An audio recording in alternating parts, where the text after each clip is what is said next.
تعال اقول لك ازاي تحافظ على بطارية اللابتوب لأطول فترة ممكنة. اول حاجة، ابعد جهازك عن اي مصدر من مصادر الحرارة. ما اقصدش دي طبعا، انا بقصد ما تحطش اللابتوب بتاعك في شنطة العربية، علشان دوت بيأثر على المكونات الداخلية بتاعة اللابتوب وفعلا بيدمر البطارية زي ما انت شايف. تاني حاجة، روح لأقرب مركز صيانة يعمل لك صيانة لللابتوب بتاعك. خليه ينظف لك المروحة بتاعة اللابتوب من جوه، وينظف الهيت سينك، لأن دي بتبقى مليانة غبار ودي بتوقف مسار الهواء فبتخلي الجهاز بيسخن. بالإضافة إنه يحط لك ثيرمال بيست من نوع محترم، وتكلفة الموضوع ده عند أي مركز صيانة لا تتعدى 150 جنيه.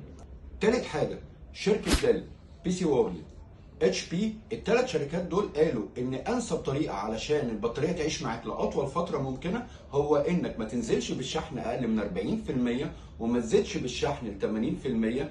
دوت الرينج دوت هو بيخلي البطاريه تعيش معاك لاطول فتره ممكنه، وما نغلطش غلطه ان احنا على طول موصلين اللابتوب بالشاحن. لو عملت كل الخطوات اللي فاتت ديت، مع ان انت تعمل لايك وفولو للصديق تك، البطاريه هتعيش معاك لاطول فتره ممكنه.